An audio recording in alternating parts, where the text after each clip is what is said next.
This video is an in-depth examination of the jet sweep series as it's used and applied at the NFL level. Of course, the Rams major in it. They use jet motion on a ton of plays, a high percentage of plays, probably the highest percentage of plays. Their jet motion is a little bit different from everybody else, so I think it's a very intentional reason. I'm going to focus on three concepts here. Jet sweep, which is the first play you're going to see to Jamar Chase, a 2025 game against the Minnesota Vikings. Also, jet dive, and then jet follow. I will explain those as we goes throughout the course of the video, and then give you two play action concepts at the end. This is usually going to be 5-minute style videos where I go over a concept. This one ended up being a whole lot longer than that because I kept adding on plays. So you just get your athlete the ball on a jet sweep, whether it's a running back, in this case it's a wide receiver, and they're blocking the top side defensive end with the tight end. There's two tight ends on the field for Cincinnati, one here and one here. The guy to the top side is just trying to secure the outside on the defensive end edge defender, which I think is Jonathan Grenard. I'll cover from the end zone angle why this three technique is left unblocked on jet sweep. It's a complementary concept, one that really puts that defensive tackle in a bind, if you ask me. Basically, they leave him unblocked because he can't make the play. If he is going to make the play, that means he's radically getting upfield, and he'd be unable to defend the complementary plays off of it, like jet dive, which I'll talk about in a couple of plays here. This is really based out of a true wing T series. We have jet sweep, jet trap, and then maybe jet reverse, some type of play action off of it. There's the three technique magnified or spot shadowed there. Like I said, he's totally unblocked because he's incapable of making this play. And you've got the tackle releasing up to go get the front side inside linebacker, and then the tight end, like I said, dealing with the edge defender. I think it's Jonathan Grenard, who at this point has left the Minnesota Vikings. The Rams use jet motion more than anyone. My estimation would be that the Rams are using jet motion 22 times a game, but that probably depends on really how much they're under center. Under center, it's not just jet motion, it's slightly different. It's really like stealing yards, in my opinion, into the boundary against a too high safety structure, particularly out of 11 personnel. It's a great play concept. Any team can run it. It creates the horizontal threat with complementary plays off of it. A really easy look at it here because first of all, the angle that we have. This is Dallas against the Lions in 2025. It's an 11 personnel group for the Cowboys. Pro twins under center. Normally 11 personnel is going to elicit a nickel group from the defense. In this case, Detroit, which they did often in 2025, they've got their base personnel on the field. So it's a 4-3 personnel group for Detroit, but they've walked up the Sam linebacker Derek Barnes because Dallas has got twin receivers to the field in Lamb and George Pickens. In addition, Detroit has gone cowboy, meaning they've put both outside corners on the field. So this is jet dive, okay? It's going to be a give to the jet. And the way that I'm going to call it jet dive is because you're leaving the defensive end to the side of the jet totally unblocked, and you've got two schemes happening. Scheme number one is the blocking scheme for the running back. If you were going to give it to the running back, it's not a read by the quarterback. He's got his back turned to the defense. Scheme number two is what actually happens here. The two receivers to the outside, lead blocking. They're trying to create a 3-on-2 to the field because they're leaving Barnes, the field side DN / outside linebacker, unblocked. And they do actually get a 3-on-2. It's a really great run through by the free safety, Maddox. A little bit of an underrated player, if you ask me. Spent some time with the Eagles, and then now he's been with Detroit for a couple of years. He limits Turpin to like a 5-yard gain. Long way to go. And it's a threatening play still because of the horizontal nature of it. It's a sweep to the field, so they're forcing you to be declarative, and it ends up being a 3-on-3. These three defenders against the two blockers, and then the receiver, who in this case, got the handoff. You can use anyone here. I intentionally chose Chase, a superstar at the NFL level on the first play, and then a somewhat underrated or underutilized guy in terms of usage and overall targets in Turpin. All right, so the first concept that will veer off of the jet sweep that offenses try to make look the same is jet dive. And so that is the receiver, in this case Khalif Raymond, at the bottom side of the screen. going in motion, making it look like he could get the ball. And the same exact scheme occurs. You're going to have a blocking scheme for the jet up at the top. In this case, it's a receiver and a tight end. It's 11 personnel group. Defensive end totally unblocked. And then he's put in conflict because of the jet, number one, and because of the dive opposite. In addition, the Browns play a ton of man, and that could be one of the reasons why when I type in jet follow, jet dive, jet sweep into my computer, the file system organization that I have, I saw a lot of teams running jet against the Browns. Could be because they play so much man, but in any case, you can see the DB is following Raymond, and as a result of that, they're kind of subtracting a guy from the run fit. I mean, down here, and numerically, you still get a 3-on-3 to the field here with the 3 Lions offensive players, 2 blockers, and Raymond, and then 3 DBs, one of which is kind of obscured by the spot shadow or the magnification. Gibbs, a great run. I think Mahogany, the left guard, does a fantastic job of getting to the linebacker level. In addition, the free safety is now part of the run fit. He didn't move. I'm talking about this safety here. He didn't move because the DB who was lined up to the boundary did. Basically a nickel DB. Strong safety, possibly rolled up, went with Raymond on the motion. It's a tripping penalty, obviously, against the Browns as well. You see this a lot against Cleveland, like I said, because, Jim Schwartz majors in man, plays so much man out of a one high safety structure. So he really, tells the offense what's up, and as far as coverage, pre-snap. The D end here, who's magnified or spot shadowed on the left, again, he's unblocked, just like Barnes was on the last play. The last play by Dallas was obviously a jet sweep. This is jet dive. You've got 3 options or 3 things for that D end to worry about, all right? Number one is the jet, the actual give to Raymond coming across the screen right to left for us. Second part of it is what actually happens, the handoff to Gibbs. And then third, it's really almost option-based, third is Goff. Now, Goff's obviously not reading it. His back is turned to the defense, so it's predetermined what he's going to do on a given play. I think NFL teams could get more usage out of this stuff, to be honest with you. The timing of it, as far as the handoff on the jet, isn't super difficult for kids, for quarterbacks to be able to master, in my opinion. It's wing T stuff. Like I said, it's under center wing T stuff that creates horizontal conflict.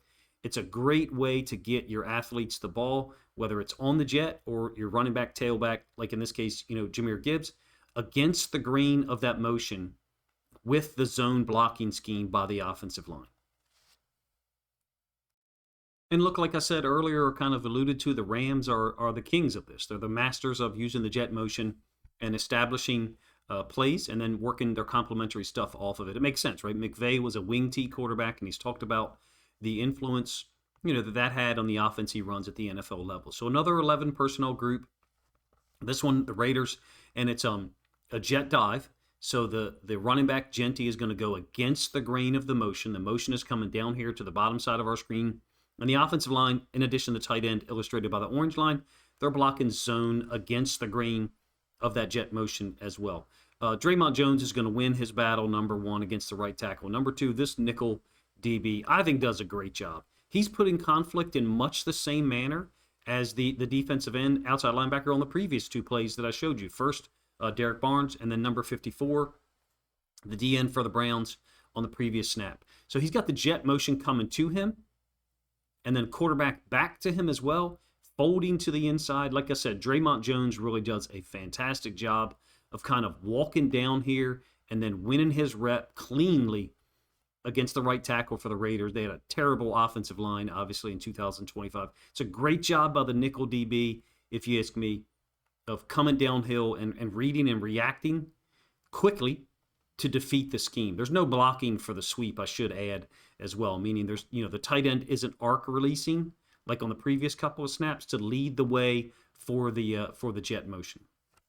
With the nickel set to the field, 95% of the time in 11 personnel groupings, against 11 personnel groupings, talking about that nickel DB right there, it makes sense that you would run the jet at him, try to expand him, and then bring the dive, the zone, opposite of it back into the boundary. I feel like jet dive is more often run into the boundary and then the jet sweep to the field. That makes sense, right? You can see the jet sweep motion going to the field. the running back going back into the boundary, or the short side. Even though the hashes in the NFL are really tight together, really close, 18 feet, I think 6 inches from here to here, roughly. I didn't draw a perfectly straight line there. You get the idea. Certain plays provide the offense more benefit, more space when run to the field, the sweep, versus the dive or the zone into the boundary. Great play by the nickel DB, like I said, really puts the inside linebackers in a lot of conflict, a lot of stress, if you ask me. I first encountered this in like 2005, 2006 as a high school football coach. And you know, coaching these guys, you kind of had to almost practice during the given week with no football, meaning don't give them a football to see, whether it's handed off or not, and let's react to our keys and really our responsibility. It almost kind of goes back to the way that you would defend the option sometimes from a drill standpoint during the week. Include no football and just defend the scheme and get to your job and your responsibility. At the high school level, the teams that run this really well are a huge pain to deal with. Let's do 2 more from the jet dive opportunities. So this one's going to be really clearly different from the way that I just described, because the jet motion is coming down here to the bottom side of the screen, and that is into the boundary. And then the dive, which I'm really kind of stepping outside of what I would call dive, because there's a counter step by the running back here, okay, DeAndre Swift. In addition, really cool blocking scheme that Ben Johnson used in 2025 and previously had used in Detroit. It's going to involve the tight end. And so the defensive end for the Saints actually plays this really well, if you ask me. Because Swift is taking a counter step, he's timing up, he being Swift, is timing up with the arrival of the tight end looping across. Different people have a variety of names for it. Bluff, hide concept, whatever. The idea is that the tight end is going to loop around here. That's what he actually does. Occasionally, the tight end could insert underneath if he's truly reading the defensive end. I think the tight end's just trying to influence the defensive end here. It's really like jet follow in some ways, because he's following behind the block of the tight end. I'm calling it jet dive because it's opposite of the jet motion. Hopefully I said that in a way that makes sense. In any case, the receiver to the top side of the screen is blocking the safety. You can see the horizontal conflict that's been created. Because the Saints are running man, they've really vacated a defender down into the boundary in a meaningless fashion. And I think these offensive coordinators, or head coach in the case of Ben Johnson, who's a play caller, if they've got a great idea that you're hard-coded going to play man on a certain down and distance, then they know how to take advantage of it. This is a great way to do it. Simple concept. I think the defensive end plays it pretty well, to be honest with you. DeAndre Swift just ends up bouncing this, but his path has been disrupted by the defensive end. Loveland just looped around and kind of helped create a lane or some space for Swift to the field. Really cool concept. Again, I'm getting away with one somewhat by calling it jet dive, because there's a counter step, and then the actual blocking scheme of the offensive line is going this way. They're going with the jet motion, and then Swift, after the counter step, is going against that green. So not necessarily a perfect version to call or label jet dive. This is, and this will be the last one that I show, this is actually 2023 film, Todd Monken's first year in Baltimore. Jet dive was a big play for him. This is 11 personnel, and again, it's against the Browns out of a one high safety look, where typically you're getting man. Now, their response to motion here, they being the Browns, is somewhat different. Oftentimes, the Browns are going to run with that motion. So just like on the previous play with the Saints, in this case, they're going to rotate or roll. So you've got a nickel DB, presumably another strong safety, and then the free safety lined up in the middle of the field.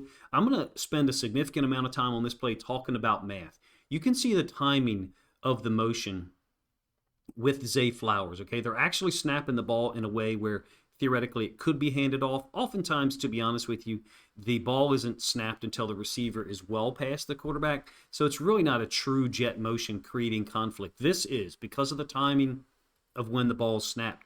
They're catching the Browns in a rotation with the safeties. One guy skying down, the other guy spinning back to center field. And here's where I'm going to start talking about the math, okay? So 3 Ravens players to the field. The jet motion was Zay Flowers. Theoretically, he could have got the football if that was the call, with 2 lead blockers. And then because of the Browns running their rotation, They've got a nickel DB, the safety who spun down, and an outside corner. So we'll call it 3-on-3. All right. Along with that, you've got the quarterback. We're just talking about math, canceling out the quarterback, Lamar Jackson, and the free safety who rolled on the motion. They're about 25 yards away from each other. They cancel out.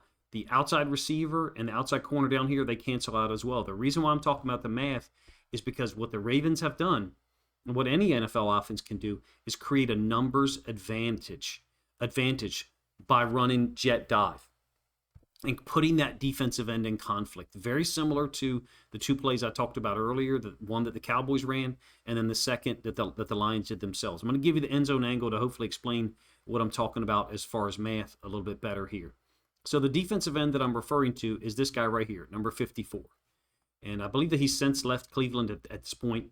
But in any case, because of the math, and it's going to occur off screen, the motion from Flowers is going to occupy 3 defenders off screen to our left. It was at the top side of the screen on the all-22 angle that I just showed you. Here's the rotation by these 3 safeties for Cleveland, spinning down as a result of the motion. And then in addition, this safety here, I think it's actually Greg Newsome, a corner, and Lamar kind of cancel each other out. You've got a receiver and an outside corner up here that cancel each other out. As a result of the blocking scheme and the motion, that defensive end put in tremendous conflict. You've got the jet motion at him, the potential for a boot. Lamar didn't have a great play action fake here at all. He's actually stopped and looking at the play. Stafford does that sometimes too, but you'd want it to look better. You'd want it to look a little bit more realistic that you might keep the football. But in any case, the third part of this is the give to Justice Hill, and that's what's happening. This guy is essentially the running back in a one-for-one mathematical trade. That's the conflict that he's put in, however. The running back knows where he's going. He knows he's getting the ball. The defensive end doesn't have any idea what's happening. It could be jet sweep. It could be the quarterback keeping it on a boot, or it could be a give. Again, the Rams are the team that majors in this and I think does the best job of it. I did a couple of long-term film studies about the Rams maybe 2 years ago, talked about their jet sweep concepts ad nauseum. I'll link those up during the course of the video if you guys are interested in that. Their jet motion, the Rams, is radically different from everyone else because there's not this differential in the timing or the speed that the receivers use. Sometimes you'll get guys, other teams, particularly the Ravens, even the Lions, the receiver motion on the jet sweep is like 100% if they're getting the ball and 75% if they're not. The Rams kind of dial it back to like 88, 85% intentionally, even when they're getting the ball, because they're trying to make every play look the same. So we're going to use that to transition or switch to what I refer to as jet follow. And there's other names that'll be out there, obviously. The speed of the motion here is what I want to try to call some attention to. Now, this is not a give to Puka Nacua into the boundary. This is week 6 film from 2025. Again, I would say it's like a clean 85, 88% speed, and sometimes they will give it, but the man in motion would kind of accelerate here instead of some of these teams in the NFL where it's full speed from here, and there's a little bit more of a tell for the defense. In any case, it's a 2-high safety structure out of an 11 personnel group offensively. They've got the nickel to the field, Kyle Hamilton, 2-high safety structure, and they're running this into the boundary. McVay is really great at out-formationing people, basically getting more numbers to a certain part of the field. In this case, it's to the boundary. Because it's a 2-high safety look, they're forcing this safety to make the tackle. He's basically unblocked. You do have the boot to the field. Stafford sneaks a peek for a moment. He generally does a really good job, he being Stafford, of running out his fake and trying to hold a backside D-end. Kyle Van Noy, the field side edge defender for Baltimore, didn't pay any attention to it. He's probably reading this receiver here who's trying to cut him off and basically hold him from pursuing or getting to the football on the backside. As it stands, it only ends up being a 6-yard gain. So some people would say, that's a win for the defense. I don't think so. This operates like a jab. And the consistent horizontal conflict that they can create with the quarterback here is the horizontal conflict. That's the drag or the pull. In addition, because you've got a legitimate receiver now, your ex, Devontae Adams, lined up to the field. He's not set to the boundary. So they've kind of flipped the orientation of where the X receiver and the Z, Puka Nacua, would typically line up. It's a great play concept into the boundary, if you ask me. Another iteration of it, this is actually 2024 film. Very similar play here, if you ask me. 11 personnel, compressed formation under center for the Bills, run into the boundary. And ironically, it's actually against a Mike McDonald defense. The Rams have given his defense trouble before in Baltimore in 2023 with these run concepts into the boundary. In any case, it's James Cook, who's obviously a special talent. And I think Buffalo actually misblocks this in terms of the way that Keon Coleman, who was a rookie at the time, deals with the corner. Instead of maybe going to get the safety and letting the man in motion deal with the outside corner. But the same point stands. It's a too-high safety structure, and numerically, they have an advantage, they being the Bills, because there's no backside safety help at all. He's kind of occupied. I'm talking about this guy here. Him and the front side safety, Julian Love, who's really unblocked here. I think he could have done a better job. But Cook is extremely slippery, right? He makes people miss and almost takes this into the end zone, to be honest with you. The boot action is the horizontal drag or the horizontal threat here that could hold the corner to the field. It's a really great play concept into the boundary, if you ask me. Once again, I refer to it as jet follow. It's still, and look, these running backs, Cook, Jahmyr Gibbs, DeAndre Swift, Derrick Henry, like, they're a huge part of it, right? They're a huge part of the concept, the idea.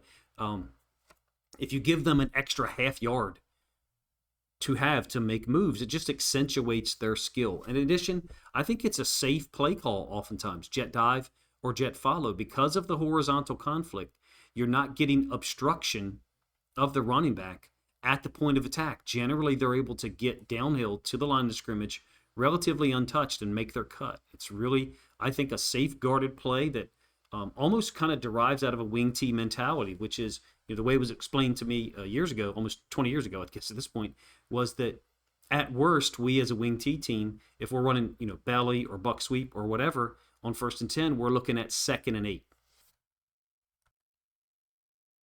Another really cool concept here that I would say, falls under the jet follow concept, although it's a little bit different angle as far as the path that Jahmyr Gibbs takes here. To kind of expand on what I just said, one of the things that we did a study on when I was still coaching high school football was how often you were getting tackles for losses against certain offenses. And those wing T teams, you were generally not getting as many. You were oftentimes, at best, putting them in 2nd and 9 or 2nd and 8. Conceptually, I think that's the idea behind some of these, is that it's a safeguarded concept with a high ceiling and both a high floor, if you will. Very creative play, in my opinion. They've inverted St. Brown and Laporta. So Laporta's running the jet. And, look, he's past the quarterback at this point. So he's obviously probably not going to get the football anyway because he's tight end. But second of all, because of where he's located, he's already past the quarterback. It literally can't be handed off to him. But they've inverted him and St. Brown because St. Brown is going to peel back against the grain here. Offensive line is blocking zone left, so to the bottom side of our screen. And that's where Gibbs flows originally or initially after the snap. That's why I call it jet follow, because he's going in the same direction as the jet, Laporta's motion. But now it's a wind back designed, if you ask me. St. Brown is looping underneath, and that's exactly where Gibbs goes. Ben Johnson's used these wind back concepts for years. They stuck with Detroit after he left. There's no counter step here, first of all, I should say. There's no counter step from Gibbs. It's direct flow to his left, the same side as where the jet motion went. And then he's cutting it back, which again, I think is by design behind St. Brown and the crease that the O-line gave him. Older film here, when Ben Johnson was still in Detroit, 2024 game against Dallas early in the season, a true blowout. Ball on the left hash, and they're going to run jet follow. It's going to be to the field. This time, both St. Brown and Laporta are going to end up at the point of attack. Again, this is very similar to the Bears play I showed you earlier against the Saints, where the tight end looped around the defensive end, who played it pretty well, but Swift just outran him. Here, the difference is, first of all, it's jet follow, not jet dive. It's a man reaction from Dallas because they're running the DB across with St. Brown, presumably a man reaction, and they're rolling the safeties in the opposite direction. Still a counter step from Gibbs. I say still very similar to that Browns play, but that Bears play, excuse me. The defensive end is unblocked in the same manner. The tight end originating from the left is going to loop around in the exact same way, almost same path, I should say, as against New Orleans.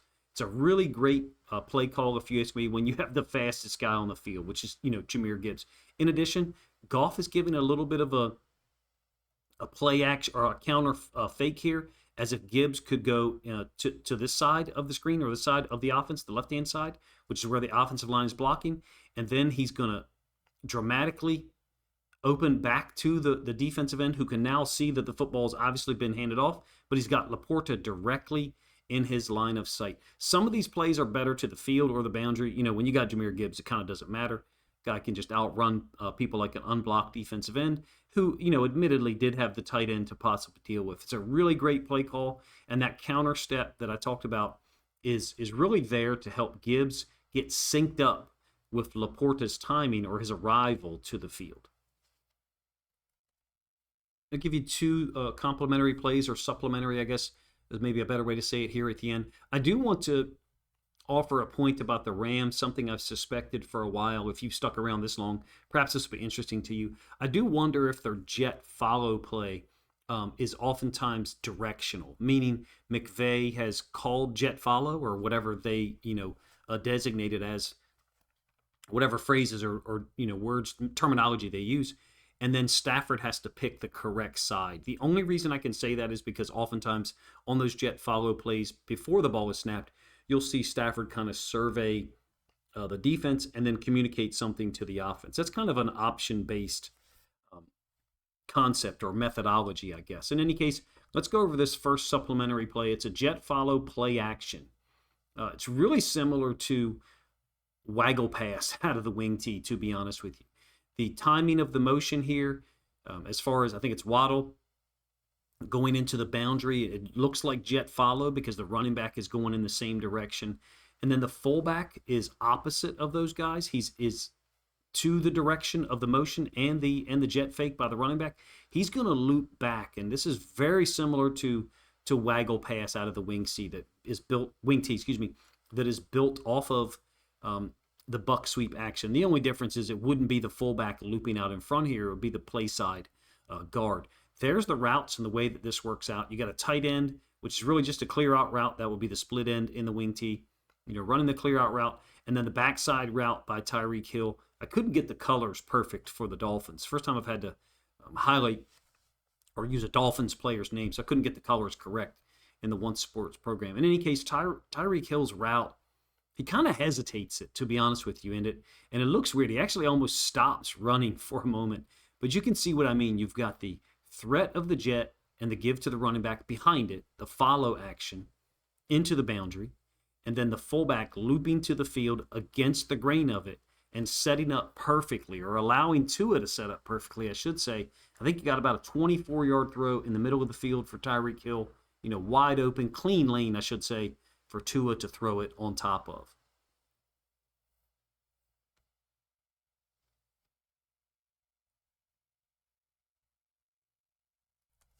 I'll be honest with you, I'm reluctantly a huge fan of this stuff at the NFL level or any level, to be honest with you. And when I say reluctantly, it's because I coached against it for a number of years and had to spend so much time trying to understand it because we were not running the offense ourselves.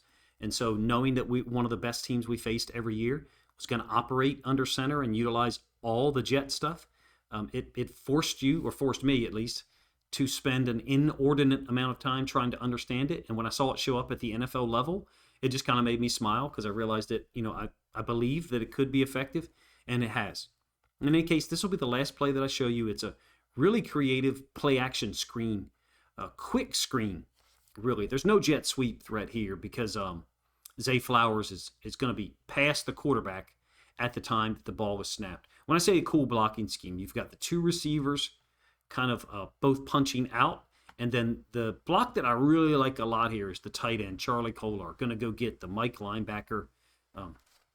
The running back is going to flash at Chris Jones, the boundary side DN. The running back is Justice Hill.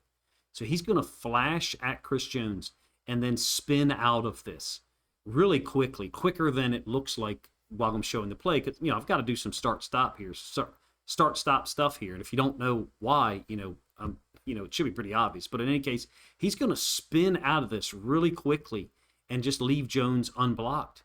Everyone else, the receivers, Rashad Bateman, another receiver here, tight end, 2 or 3 offensive linemen is all blocking for the screen. I think this is Baltimore's first or second possession. It's a really cool play concept.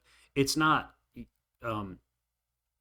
independent to the jet sweep stuff from under center, but it lends itself to the same usage as being a third or a fourth option type of play. You've sealed off the Mike linebacker, got to the safety, blocked the outside corner, even have an additional or an extra blocker in the case of Tyler Linderbaum. Great play, if you ask me. Play call, if you ask me. Pretty easy waltz into the end zone for Justice Hill. I could go on and on about this one. Probably had another 12 or 14 plays that I could have edited. Once Sports is a great program. I enjoy using it. I feel like it allows me to highlight things on the screen in a way that hopefully draws your attention and expands on or accentuates the analysis that I'm providing you. But one thing it does do is it adds to my production time, for real. And so videos like this that are 12 plays long, they take a significant amount of time to produce. I wish that all of these I could get out in 5 minutes. 5 minutes total for you. So I know some people don't like long form. The Jet series, jet sweep, and all the other stuff that works off of it, it's been around for decades. The NFL usage is it's been around for a while too, right? It's a little unique now. McVay really made it popular. He popularized it, I guess, from a modern standpoint. But you can find older film of teams using it. It just wasn't a compressed formation, and it wasn't as consistently used as McVay and the Rams did, once he showed up there 2017 or so. In any case, if you guys enjoyed the video, please let me know in the comment section. Jet sweep is not everybody's cup of tea, nor are the complementary plays off of it. So much of football nowadays, NFL, high-level college football is, 11 personnel, shotgun spread, and so this type of stuff looks different. It looks weird. Some people would say it's outdated. Well, go look at other levels of football, and these types of things, especially the teams that are committed to it, are A, tremendously smooth for the offense to run and execute, and B, very difficult for defenses to defend, including at the NFL level. That's part of the reason why I made this video, is because I feel like NFL defenses are, who oftentimes are answering out of a too high safety structure now, out of their nickel platform, 4-2-5 defensive personnel, have a real difficult problem dealing with these concepts, specifically into the boundary. I hope you guys enjoyed the video. If you did, please let me know in the comment section. If you think other football fans would enjoy this one, please consider grabbing a link to it, sharing it out on social media to help this content get more reach. If you have suggestions or ideas for other concepts or series of plays that I could take a look at, please let me know in the comment section. Appreciate you guys' time.